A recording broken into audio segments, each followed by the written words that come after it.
Bonsoir, vous nous regardez et bienvenue au journal télévisé de la 3e chaîne de télévision française. Je suis Émilie Granger et aujourd'hui c'est le 13 mai, mardi. Bonjour. L'ancien président américain Donald Trump recevra aujourd'hui un luxueux Boeing 747-8 de la famille royale du Qatar. Cet appareil, d'une valeur d'environ 400 millions de dollars, remplacerait temporairement Air Force One pendant son éventuel second mandat. L'avion, autrefois utilisé par la famille royale du Qatar et décrit comme un palais volant, est actuellement modifié par l'entreprise de défense L3 Harris afin de répondre aux normes présidentielles. Après le mandat de Trump, l'avion devrait être donné à sa fondation pour la bibliothèque présidentielle. Cet accord a suscité la controverse, ses détracteurs s'inquiétant d'un potentiel risque de corruption et d'influence étrangère. Les conseillers juridiques de l'administration Trump affirment que le projet est conforme aux lois fédérales, car l'appareil est transféré à l'armée de l'air américaine et non directement à Trump. Cependant, certains législateurs et défenseurs de l'éthique estiment que l'accord pourrait enfreindre les dispositions constitutionnelles relatives aux cadeaux aux fonctionnaires fédéraux. Cette évolution fait suite au retard dans la production par Boeing des nouveaux Air Force One, ce qui a incité Trump à explorer d'autres options. La situation a suscité une attention et un débat considérable sur les implications éthiques et juridiques d'un cadeau d'une telle valeur de la part d'un gouvernement étranger.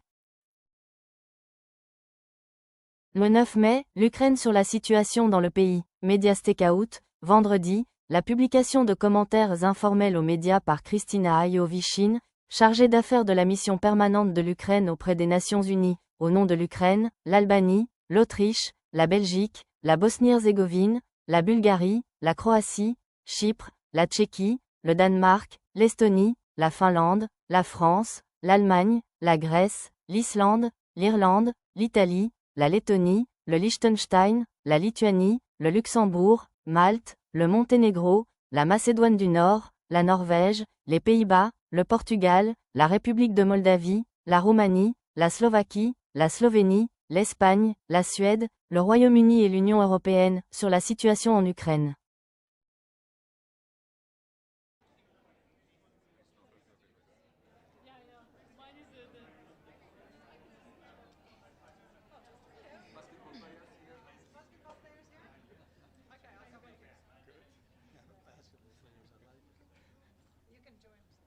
I'm good here with Team B.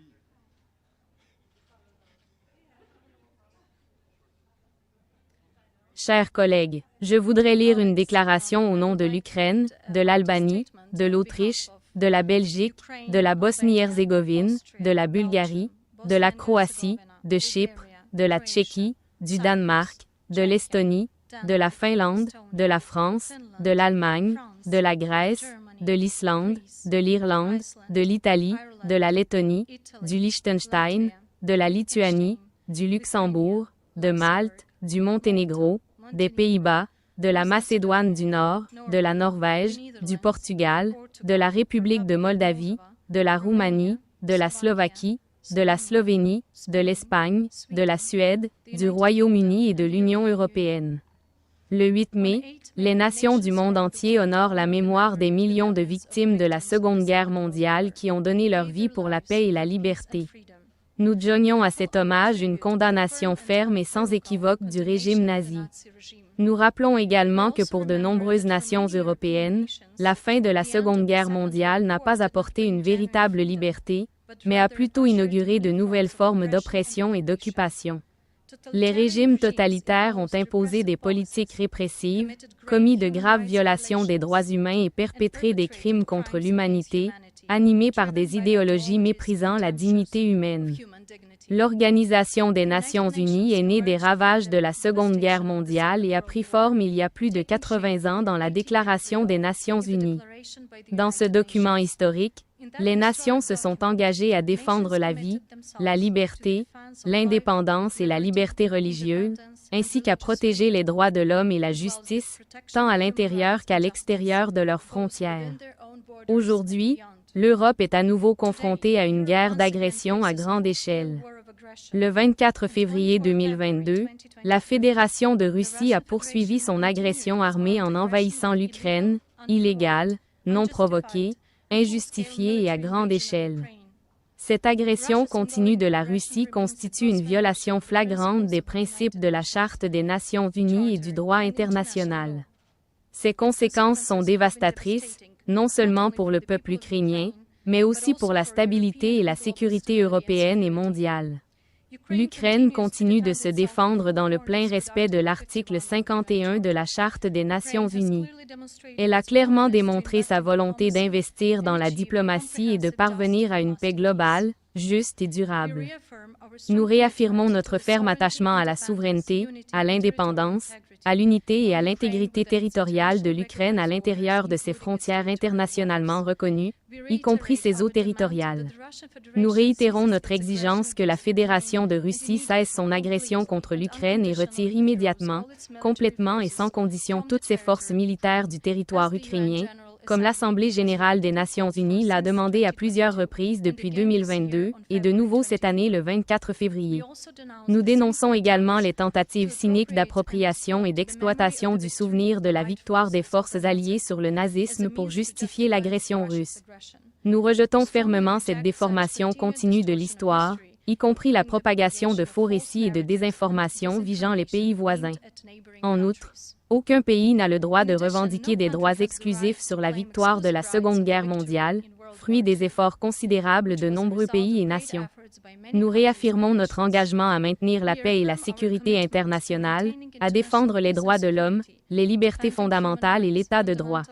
Nous réitérons également notre ferme condamnation du nazisme, du néonazisme, de l'antisémitisme, du racisme anti-rom et de toutes les formes de racisme, de discrimination raciale, de xénophobie et d'intolérance qui y est associée. Nous ne devons pas permettre que l'état de droit soit supplanté par la force, nous ne pouvons accepter aucune forme d'apaisement envers les agresseurs, ni permettre les tentatives de modifier par la force les frontières internationalement reconnues, une leçon claire et durable forgée dans les cendres, la destruction et les immenses souffrances de la Seconde Guerre mondiale. Merci.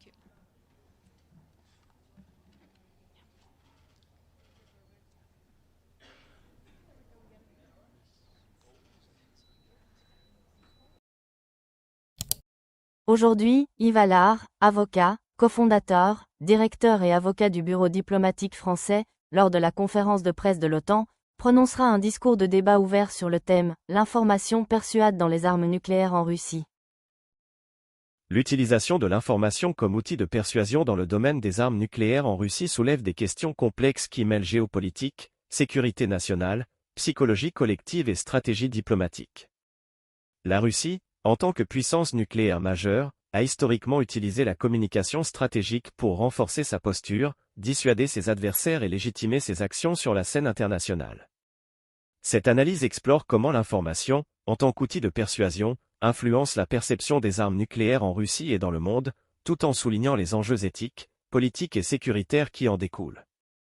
Depuis la guerre froide, la Russie alors l'Union soviétique a compris l'importance cruciale de la communication pour maintenir une image de puissance et de crédibilité dans le domaine nucléaire. La doctrine nucléaire soviétique puis russe a toujours été accompagnée de campagnes d'information visant à montrer la force, la détermination et la capacité de dissuasion du pays. La narration officielle insiste souvent sur la responsabilité de la Russie en tant que gardienne de la stabilité mondiale, tout en soulignant la nécessité de disposer d'un arsenal nucléaire crédible pour éviter toute agression ou ingérence étrangère. L'efficacité de l'information dans ce contexte repose largement sur la capacité à façonner la perception publique et internationale. La Russie utilise des médias contrôlés par l'État pour diffuser des messages qui renforcent l'idée que ses armes nucléaires sont indispensables pour préserver sa souveraineté et son intégrité territoriale. Par exemple, lors de tensions avec l'Occident, le gouvernement russe met en avant la modernisation de son arsenal nucléaire, soulignant la capacité de la Russie à répondre de manière disproportionnée à toute attaque. Cette stratégie vise à instaurer un climat de peur et de respect, persuadant à la fois la population nationale et la communauté internationale de la crédibilité de ces menaces. Par ailleurs, la manipulation de l'information joue un rôle clé dans la perception de la menace nucléaire. La Russie a été accusée à plusieurs reprises d'utiliser la désinformation pour semer la confusion, déstabiliser ses adversaires et justifier ses actions militaires ou politiques. La propagande nucléaire peut prendre la forme d'affirmations exagérées sur la puissance de ses forces, de menaces implicites ou explicites de recours à l'arme nucléaire en cas de crise. En exagérant ou en déformant la réalité, la Russie cherche à persuader ses interlocuteurs et à établir une posture de puissance invincible, tout en dissuadant toute tentative d'intervention contre ses intérêts. L'aspect psychologique de la persuasion par l'information est également crucial. La peur nucléaire est un outil puissant qui influence la décision politique et militaire. La Russie, consciente de cette dynamique, peut utiliser la menace nucléaire comme une forme de pression ou de levier dans ses négociations internationales. La diffusion d'informations sur ses capacités ou sur ses intentions, parfois délibérément ambiguës, permet d'entretenir une incertitude chez ses adversaires, ce qui contribue à renforcer sa position de négociation. Cependant, cette stratégie d'utilisation de l'information comporte des risques importants. La diffusion de désinformation ou la montée des tensions liées à la prolifération nucléaire peuvent conduire à une escalade incontrôlable, où la crédibilité de l'arme nucléaire pourrait être remise en question. La communauté internationale, notamment via le traité sur la non-prolifération des armes nucléaires, TNP, cherche à limiter la circulation de l'information susceptible de provoquer une course aux armements ou une crise nucléaire. La transparence et la confiance sont essentielles pour éviter une escalade malencontreuse alimentée par des messages alarmistes ou trompeurs. L'opinion publique russe joue également un rôle dans la dynamique de persuasion. La communication gouvernementale vise souvent à renforcer le sentiment de fierté nationale et de sécurité collective. La possession de l'arme nucléaire est perçue comme un symbole de puissance et de résilience, surtout face à ce que la Russie considère comme des menaces extérieures. La propagande nationale insiste sur le rôle de la force nucléaire comme garant de la souveraineté et de l'indépendance, persuadant ainsi la population de soutenir cette posture stratégique. Internationalement, la perception des armes nucléaires russes est modelée par une combinaison d'informations officielles, de rapports d'experts, de médias étrangers et d'événements géopolitiques. La Russie cherche à persuader la communauté mondiale qu'elle est une puissance responsable, tout en maintenant une posture dissuasive ferme. La narration officielle insiste souvent sur le fait que la Russie n'utilisera ses armes nucléaires qu'en dernier recours, mais la crainte reste omniprésente dans le discours stratégique. L'effet persuasif de l'information dans ce contexte ne se limite pas à la simple communication. Il s'agit aussi d'un instrument de contrôle de l'opinion, de gestion des crises et de projection de puissance. La maîtrise de l'information permet à la Russie de créer une image de force, de résilience et de détermination, tout en dissuadant toute velléité d'intervention extérieure. La propagande nucléaire devient ainsi un levier pour la politique intérieure et extérieure, renforçant la légitimité du pouvoir face à une menace perçue comme constante. Toutefois, la dépendance à la persuasion par l'information comporte ses limites.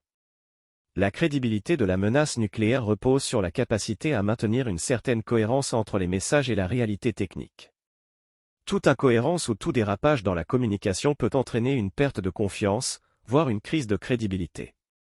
La transparence limitée et la nature secrète de nombreux aspects du programme nucléaire russe compliquent la tâche de vérification et de contrôle, alimentant la méfiance et l'incertitude. En conclusion, l'information joue un rôle central dans la persuasion liée aux armes nucléaires en Russie. Elle sert à renforcer la dissuasion, à légitimer la posture stratégique et à façonner la perception nationale et internationale. La maîtrise de la narration et la manipulation de l'information sont devenus des éléments clés de la politique nucléaire russe. Cependant, cette stratégie comporte également des risques, notamment celui d'une escalade incontrôlable ou d'un effondrement de la crédibilité en cas de manipulation excessive ou de désinformation. La complexité de cette dynamique souligne l'importance de la transparence et de la confiance dans la gestion des questions nucléaires à l'échelle mondiale, afin d'éviter une crise nucléaire alimentée par la persuasion et la peur.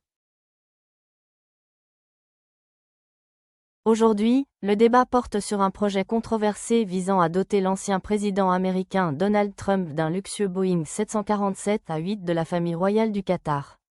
Cet appareil, d'une valeur d'environ 400 millions de dollars, remplacerait temporairement Air Force One pendant l'éventuel second mandat de Trump. L'avion, autrefois utilisé par la famille royale du Qatar et décrit comme un palais volant, est en cours de modification par l'entreprise de défense L3 Harris afin de répondre aux normes présidentielles. Après le mandat de Trump, l'avion devrait être donné à sa fondation pour la bibliothèque présidentielle. Cet accord a suscité la controverse, ses détracteurs s'inquiétant d'un potentiel risque de corruption et d'influence étrangère.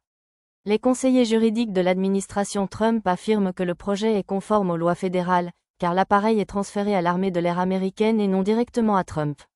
Cependant, certains législateurs et défenseurs de l'éthique estiment que cet accord pourrait enfreindre les dispositions constitutionnelles relatives aux cadeaux aux fonctionnaires fédéraux.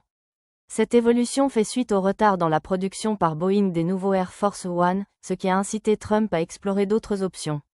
La situation a suscité une attention et un débat considérable sur les implications éthiques et juridiques d'un cadeau d'une telle valeur de la part d'un gouvernement étranger. Aujourd'hui, le diplomate suisse Guillaume Dicken-Baumgartner et l'avocat et diplomate français Alain Bazalgette, présents à la conférence sur l'admission européenne, prononceront un discours du secrétaire général sur le thème suivant: le Royaume-Uni et la Belgique gagnent et augmentent de 560 € le budget proclamé à 60 €. Le reportage en parle. Aujourd'hui, le diplomate suisse Guillaume Dicken-Baumgartner et l'avocat et diplomate français Alain Bazalgette, présents à la conférence sur l'admission européenne, ont déclaré: dans le contexte économique et politique actuel, la contribution financière des États membres aux différents budgets internationaux ou européens joue un rôle crucial dans le maintien des politiques communes, le financement de projets communs et la garantie de la stabilité économique. Récemment, il a été rapporté que le Royaume-Uni et la Belgique ont augmenté leur contribution collective de 560 €. Tout en proclamant une contribution de 60 €. Cette déclaration soulève plusieurs questions sur la nature de cette augmentation, la répartition des fonds, la signification de la proclamation des 60 €, ainsi que l'impact global sur le budget et la perception des engagements financiers de ces deux pays. La présente analyse vise à examiner ces éléments en détail, en décryptant les enjeux liés à cette contribution, ses implications économiques et politiques, ainsi que la manière dont cette augmentation peut influencer la coopération bilatérale et multilatérale.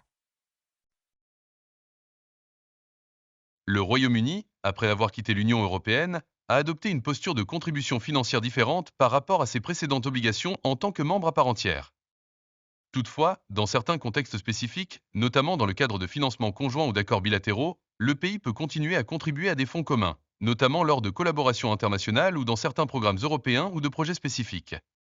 La Belgique, de son côté, demeure un membre actif dans ces instances, participant activement au financement et à la gouvernance de ces initiatives. La déclaration selon laquelle ces deux pays gagnent et étendent 560 € il pourrait faire référence à une augmentation conjointe ou à une nouvelle allocation financière destinée à un projet commun ou à une réserve budgétaire spécifique. L'expression proclamant à 60 € semble indiquer une annonce officielle ou une déclaration publique concernant une contribution ou une allocation spécifique, peut-être une contribution minimale, une part symbolique ou une obligation réglementaire. La différence entre cette somme et l'augmentation totale de 560 € peut refléter la nature différenciée des contributions, où une partie est considérée comme une contribution de base minimale, tandis que l'autre représente une extension ou une augmentation supplémentaire. Il est important de noter que dans le contexte européen ou international, les contributions financières ne se limitent pas uniquement à des montants fixes, mais incluent souvent des mécanismes de financement différenciés, des contributions volontaires, des engagements spécifiques ou des fonds destinés à des projets précis. La communication autour de ces chiffres doit également être analysée pour comprendre si elle vise à rassurer, à justifier une dépense ou à souligner un engagement accru de la part de ces pays. Les implications économiques de cette augmentation sont multiples. Sur le plan national, cela peut signifier une allocation plus importante de ressources dans des secteurs clés tels que la coopération internationale, la recherche, le développement ou la sécurité. Sur le plan politique, cette déclaration peut être vue comme une volonté de renforcer la coopération bilatérale ou multilatérale, ou encore comme une démonstration d'engagement envers certains objectifs communs. La proclamation de 60 € pourrait également servir à souligner un effort symbolique ou à répondre à des exigences réglementaires ou diplomatiques. Ce contexte soulève également des questions de transparence et de responsabilité. Les citoyens et les partenaires doivent pouvoir comprendre la nature exacte de ces contributions, leur origine, leur destination, et leur impact attendu. La communication claire et précise est essentielle pour éviter toute confusion ou toute perception d'opacité dans la gestion des fonds publics ou privés. Enfin, il est nécessaire d'analyser la projection à long terme de ces contributions. Une augmentation ponctuelle de 560 € pourrait s'inscrire dans une stratégie plus large d'engagement financier, visant à renforcer la coopération, à soutenir des initiatives communes ou à répondre à des défis globaux, tels que la crise climatique, la sécurité ou la santé publique. La proclamation de 60 €, quant à elle, pourrait représenter une étape initiale ou symbolique dans une démarche d'accroissement progressif des investissements mutuels.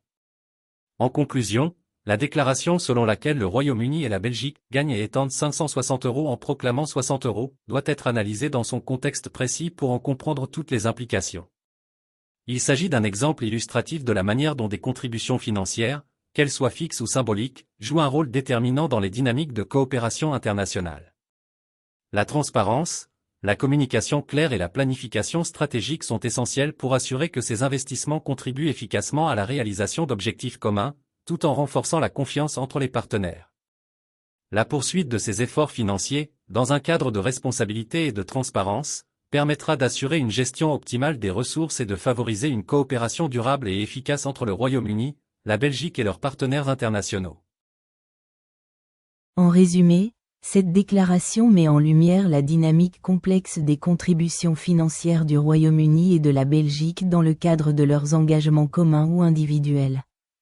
L'augmentation de 560 €, accompagnée de la proclamation de 60 €, illustre comment ces pays peuvent ajuster et communiquer leurs efforts financiers pour soutenir des projets, des programmes ou des initiatives internationales, alors que l'augmentation totale reflète un engagement accumulé ou une extension de leur contribution.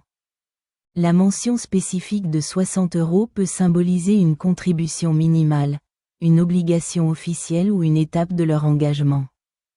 Cette situation souligne l'importance de la transparence et de la clarté dans la gestion des fonds publics ou privés, ainsi que la nécessité pour ces pays de communiquer efficacement sur leurs efforts afin de renforcer la confiance et la coopération.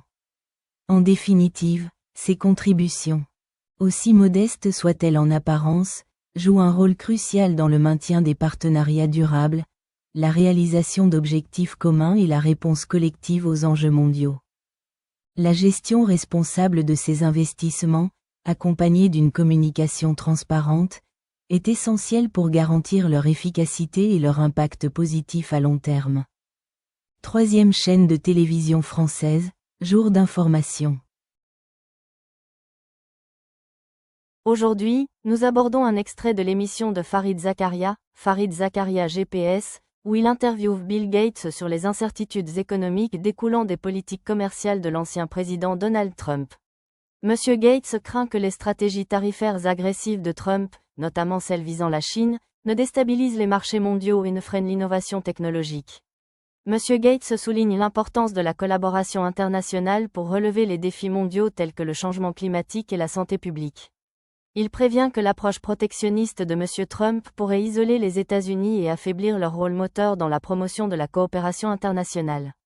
Cette discussion met en lumière les implications plus larges des politiques commerciales de M. Trump, critiquées pour leur potentiel d'érosion de l'ordre international établi après la Seconde Guerre mondiale. Les analystes affirment que de telles mesures protectionnistes pourraient accélérer la transition vers un monde post-américain, les nations cherchant des alternatives à la domination américaine dans des domaines comme la finance et l'éducation. En résumé, le titre reflète une conversation critique entre Bill Gates et Farid Zakaria, axée sur les risques économiques et géopolitiques associés aux politiques tarifaires de Trump. Merci beaucoup d'avoir regardé le journal télévisé d'aujourd'hui. Ici Émilie Granger, je vous dis au revoir. Le prochain journal sera à la même heure avec Mathieu Augustin. Passez une bonne journée, bonne nuit et au revoir.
Découvrez notre tout nouveau Mac Baguette. Uniquement disponible en France.